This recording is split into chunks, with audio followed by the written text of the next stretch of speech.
Your avoidant swore they couldn't open up. Now they're Shakespeare in the group chat, just not when it counted. You ever beg someone to speak to you, to really speak? Not the I'm good, not the dry ass nothing's wrong, but real words. Something with flavor, substance, emotion. And all you got was a blank stare, a deep sigh, maybe a I'm just not good at expressing myself. They wore it like a disability, emotional illiteracy, certified mute when it came to conflict. But here's what they didn't say. I'm not bad at expressing myself. I'm just not motivated to express anything to you. Because the moment y'all ended, the floodgates open. Now everybody got a front row seat to the spoken word tour called Your Name Plus Lies they made up to feel innocent. They had 0 words when you asked, why are you pulling away? But had full TED Talks lined up for their cousin, their co-workers, the girl in the group chat, the man at the gym, the rebounds mama.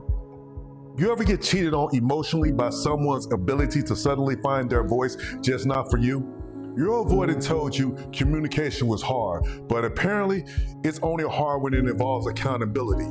Because now they got bars, rhythm, emotional depth. They journaling, they tweeting, they writing captions with fake healing quotes talking about some people will never appreciate your love until it's gone. Oh, now you're a poet.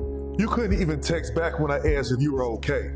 Let me be clear. The only reason your avoidant never opened up to you is because your clarity was a threat. You were asking questions that couldn't be answered with manipulation.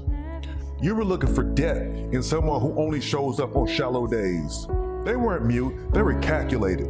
See, the avoidant doesn't run from emotions, they run from ownership. They don't fear intimacy, they fear the responsibility that comes with being known.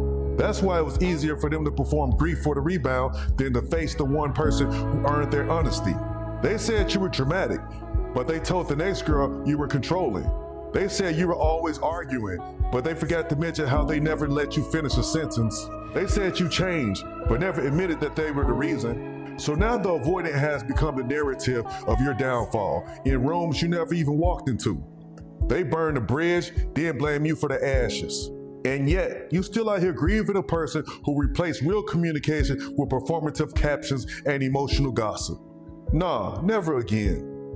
They weren't quiet, they just didn't respect you enough to tell you the truth to your face, but they sure had time to tell your business to the timeline. Download Surviving Avoidant Attachment right now, because what they said about you isn't your truth. What they failed to give you doesn't define your worth. You're not hard to love. You were just too real for someone who can only perform intimacy when there's an applause. Think about it.